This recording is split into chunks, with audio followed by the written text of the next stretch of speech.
CSK அடிக்கிறான்டா, இவனை நம்ம வெட்டணும்டா, குத்தணும்டா அப்படின்னு சொல்லிட்டு எங்கள் வீட்டு பக்கத்தில் ஒரு 4-5 பேர் எவன் அட்ரஸ் கொடுத்தான்னு தெரில. அதேமாதிரி எந்த சேனல்காரன் நம்பரை கொடுத்தான்னு தெரில. எவனே தெரில. நடுராத்திரிலாம் ஃபோன் அடிச்சு பச்சையாக திட்டுறான். ஓப்பனாக நான் சொல்கிறேன், ஹாட்ஸ்டாரில் பார்த்து தான் நான் ரிவ்யூ கொடுக்குறேன். ஏன்னா நான் ரிவ்யூ கொடுக்கல, நான் மேட்சை பார்த்து தான் கொடுக்குறேன். சரிங்களா? நான் அப்போ என்ன பண்ணுறேன், நீங்கள் பண்ணுறதெல்லாம் தப்பு ப்ரோ, உங்களுக்கு நான் பண்ணி காமிச்சா தான் அது புரியும்னு சொல்லிட்டு நான் பண்ணி காமிக்கிறேன். நான் எவனையுமே மார்க் பண்ணல. ஏகோ ப்ரோ, உனக்கு கொஞ்சமாவது மெச்சூரிட்டி இருக்குன்னு நினச்சேன். நீ பேசுனதை பாரு ப்ரோ.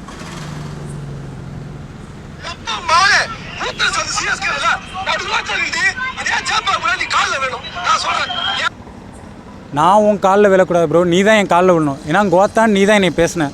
அந்த இதையும் இந்த போடுறேன்.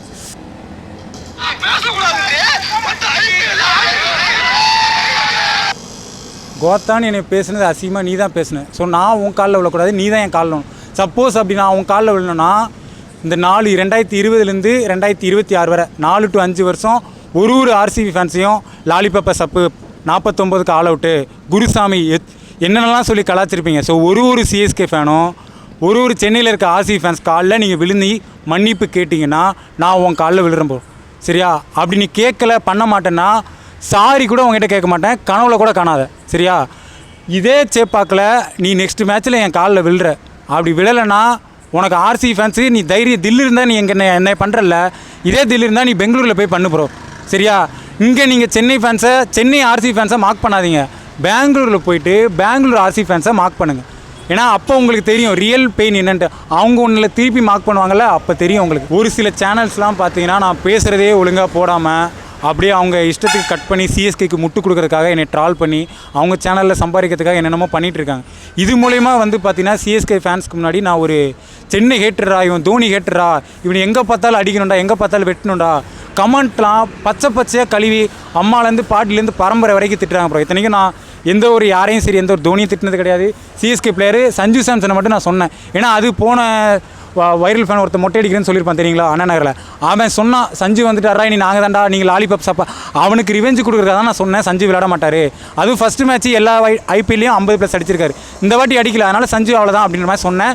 போன மேட்ச் நல்லா விளையாடுனார். நான் அப்போ என்ன பண்ணேன், போன மேட்ச்சில் சஞ்சு நல்லா விளையாடுனார் தான் சொன்னேன். நான் நினச்சா சொல்லியிருந்துருக்கலாம் சஞ்சு அவ்வளோதான்டா, ஒரு மேட்ச் ஃப்ளூக்கில் ஆட்டான்னு சொல்லி போயிருக்கேன். ஸோ நான் ஒரு ஜென்ரல் கிரிக்கெட் நாலேஜ் பண்ணேன். நான் யாருக்கும் ஹேட்டர் சம்பாதிக்க முடியும் இது இல்லை.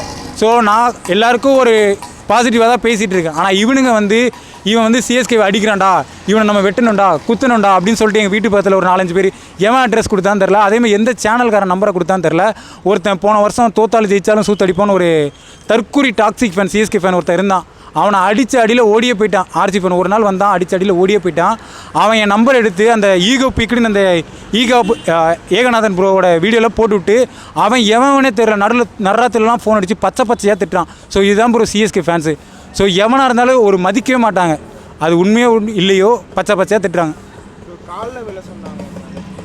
அதுதான் ப்ரோ. இதுலேருந்து ஒன்றும் இல்லை, அவர் தான் ஓஜி ஃபேனு, மெச்சூர்டு ஃபேனு நான் கூட நினச்சேன். அதனால தான் ரெஸ்பெக்டாக ப்ரோ அப்படின்னு சொல்லி நீங்கள் பேசக்கூடாதுன்னு சொன்னீங்க. நான் அதனால் பேசாதீங்க ப்ரோ தான் சொன்னேன். அதுக்கு அவர் என்னன்னா கொப்ப மோனே கோத்தா என்ன எப்படா நீ பேசக்கூடாதுன்னு சொல்லி எங்களுக்கு தெரியாதா அப்படி இப்படி. நான் கூட ஒரு மெச்சூர் கிரிக்கெட் ஃபேனு நினச்சேன். ஆனால் அவரே ஒரு தற்குறியாக இம்மெச்சூரிட்டியாக நடந்துக்கிட்டார். இது இல்லாமல் என்ன பண்ணார்னா, போன டிசி மேட்ச்சில் என்ன பண்ணார்னா, அவர் காலில் விழுந்து நான் மன்னிப்பு கேட்கணுமா. எதுக்காகனா மூத்திர சந்துன்னு நான் சிஎஸ்கே சொல்லி திட்டேனா. இது ஆனால் நான் சொல்லி ஆரம்பிக்கல.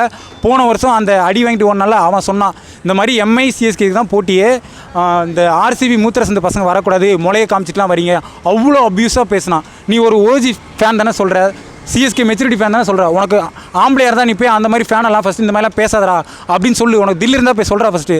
அதை விட்டுட்டு நீ எல்லா கூட்டத்துக்கும் நான் 5 கப் வச்சுருக்கேன் நீ அவனுக்கு தற்குறித்தனமாக நீ முட்டு கொடுத்து தூக்கி கொடுத்துட்டு இருந்தால் அப்புறம் எப்படா இருப்பானுங்க.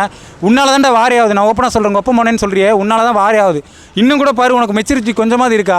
பண்ண தப்பெல்லாம் நீ நான் உன் காலில் விழுந்து மன்னிப்பு கேட்கணுன்ற. சரி நான் மன்னிப்பு கேட்குறேன். நீ ஒன்றும் இல்லை, இவ்வளோ வருஷம் இந்த 4 வருஷம் 2026 ஆரம்பிச்சது இருந்தது.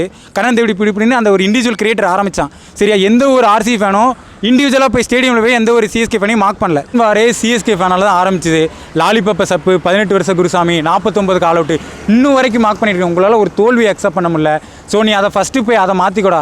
அப்படி இல்லைனா நீ என்ன பண்ணுறேன்னா, ஒரு சிஎஸ்கே ஃபேனையும் இந்த 4 to 5 வருஷம் ஒரு ஆர்சி ஃபேன்ஸ் என்னெல்லாம் சொல்லி கலாச்சிங்க, லாலிபப்பு 18 வருஷம் குருசாமி, 49க்கு ஆல் அவுட்டுன்னு, அந்த ஒரு சிஎஸ்கே ஃபேனையும் மார்க் பண்ணிங்களா. அந்த ஆர்சி ஃபேன்ஸ் காலில் விழ சொல்லு, நான் உன் காலில் மன்னிப்பு கேட்குறேன். ஸோ இதை முடிந்தால் நீ பண்ணி காமிச்சிட்டு அது வரைக்கும் நான் சாரி கூட கேட்பேன்னு எதிர்பார்க்காத.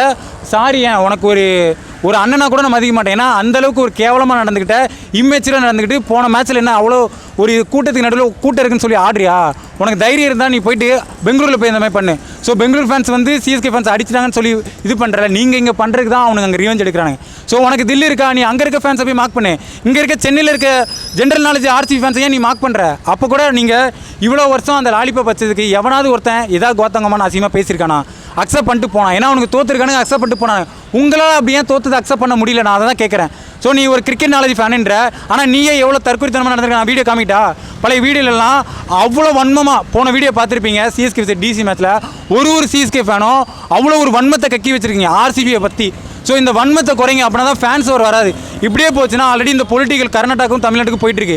இப்படியே போச்சுன்னா இது ஒரு ஃபேன் வராகி கலவரமாகி பாகிஸ்தான் இந்தியா வார் மாதிரி கொண்டு போய் விட்டுரும். ஸோ இதுக்கெல்லாம் காரணம், மெயின் காரணமாக ஆதர்ஸும் அந்த அன்புடன் ஏகநாத், இவங்க 2 பேர் தான் இருக்காங்க. அவங்கள ஃபாலோ பண்ணி தான் இந்த சிஎஸ்கே ஃபேன்ஸ் ஃபுல்லாக டாக்ஸிக்காக மாறிட்டு இருக்காங்க. இதை நீங்கள் மாற்றலைனா இது பெரிய இடத்துல போய் முடிஞ்சிடும். இதுக்கு நான் ரிவெஞ்ச் எடுக்கிறதுக்காக தான் நான் சேப்பாக்கு வந்தேன். ஏன்னா டிக்கெட் எடுக்கல, ஓப்பனாக நான் சொல்கிறேன், ஹாட்ஸ்டாரில் பார்த்து தான் நான் ரிவ்யூ கொடுக்குறேன். ஏன்னா நான் ரிவ்யூ கொடுக்கல, நான் மேட்சை பார்த்து தான் கொடுக்குறேன். சரிங்களா? நான் அப்போ என்ன பண்ணுறேன், நீங்கள் பண்ணுறதெல்லாம் தப்பு ப்ரோ, உங்களுக்கு நான் பண்ணி காமிச்சா தான் அது புரியும்னு சொல்லிட்டு நான் பண்ணி காமிக்கிறேன். நான் எவனையுமே மார்க் பண்ணல, எவனையுமே நான் அசிங்கமாக திட்டலை. இது நீங்கள் தான் என்கிட்ட சண்டைக்கு வரீங்க. நான் யார்கிட்டையும் போய் சண்டைக்கு போகல. நான் பேச வந்தாலே என்னை வாய்ப்பு கொடுக்காம நீங்கள் தான் ஒருத்தராக வந்து முட்டு கொடுத்து என்னை சண்டைக்கு கலவரமாக்குறீங்க. லாலிபாப்பு 49 ஆல் அவுட்டு அப்படின்னு சொல்லிட்டு. ஸோ நான் எந்த ஒரு சிஎஸ்கே ஃபேனையும் நான் தப்பாக பேசலை. நீங்கள் தான் என்கிட்ட சண்டைக்கு வரீங்க. மேட்ச் ஜெயிச்சிருக்காங்க, ஆனால் குவாலிஃபை ஆக சான்ஸ் இல்லை. எப்படி தான் 2 மேட்ச் வின் பண்ணாலும் இதுக்கப்புறம் 7 மேட்சஸ் வின் பண்ணால் தான் குவாலிஃபை ஆக முடியும். அட்லீஸ்ட் 6 வின் பண்ணால் தான் குவாலிஃபை ஆக முடியும். ஸோ இந்த மாதிரிலாம் ஆர்சிபி மாதிரிலாம் பண்ண முடியாது.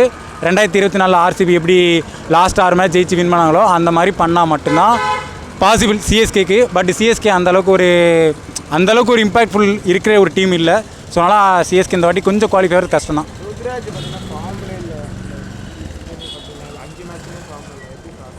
ப்ரோ. ஆனால் ருத்ராஜ் வந்து ஒரு நல்ல கேப்டன் ப்ரோ. சரிங்களா? இப்போ அவரை வந்து நம்பர் 3 விளையாட வச்சா நல்லாயிருக்கும். ஸோ இன்றைக்கி அவருக்கு கிளிக் ஆகலை. மேபி கொஞ்சம் இன்னும் எக்ஸ்ட்ரா சான்சஸ் கொடுத்தா மேபி அவருக்கு ப்ரெஷர் ஃப்ரீ பண்ணுற மாதிரி சஞ்சு கொஞ்சம் ஸ்டெப் ஆன் பண்ணி கொஞ்சம் அவருக்கு சப்போர்ட் பண்ணால் எனக்கு தெரிஞ்சு நல்லாயிருக்கும்னு தோணுது. ஏன்னா ஆர்ஆர் கேப்டன்சி சஞ்சு சாம்சன் பண்ணியிருக்காரு. ருத்ராஜுக்கு கொஞ்சம் சப்போர்ட் பண்ணி இந்த ஃபீல்ட்லாம் இங்கே செட்டப் பண்ணலாம் அப்படின்னு சொல்லி கொஞ்சம் ஹெல்ப் பண்ணார்னா மேபி வின் பண்ணுறதுக்கு வாய்ப்பு இருக்குன்னு நினைக்கிறேன். ப்ரோ இதை நான் சொல்லாமான்னு தெரில. ஆல்ரெடி எனக்கு ஒரு சிஎஸ்கே ஃபேன் மேனேஜ்மெண்ட் டீமோட இருக்கவர் வந்து இன்ஃபார்ம் பண்ணிட்டாரு. ஸோ இந்த லாஸ்ட்டு சிஎஸ்கே vs ஜிடி மேட்ச்னு நினைக்கிறேன். ஸோ அந்த மேட்சோட தோனி வந்து ஐபிஎல்லேருந்தே போகிறாரு அப்படின்ற மாதிரி ஒரு அஃபிஷியல் வந்துருச்சு. அது மேபி சென்னை ஃபேன்ஸ் கொஞ்சம் கஷ்டமாக தான் இருக்கும். பட் தோனி இல்லாமல் பழகிக்கோங்க. ஏன்னா தோனிக்காக இவ்வளோ வருஷம் பார்த்துருப்பீங்க மேட்ச்சு. பட் தோனி இல்லாமல் ஒரு சிஎஸ்கே ஃப்ரான்ச்சைசி வேணும். ஏன்னா சென்னைன்ற ஒரு டீம் வந்து சென்னைக்காக சப்போர்ட் பண்ணுங்கள். தோனி வந்து நம்மளுக்கு இவ்வளோ தூரம் இருந்தார், இதுக்கப்புறம் இருப்பார் கோச்சா. பட் வந்து இதுக்கப்புறம் நம்மளுக்கு டீம் தான் முக்கியம், தோனி முக்கியம் இல்லை. ஸோ அதை பார்த்துக்கோ.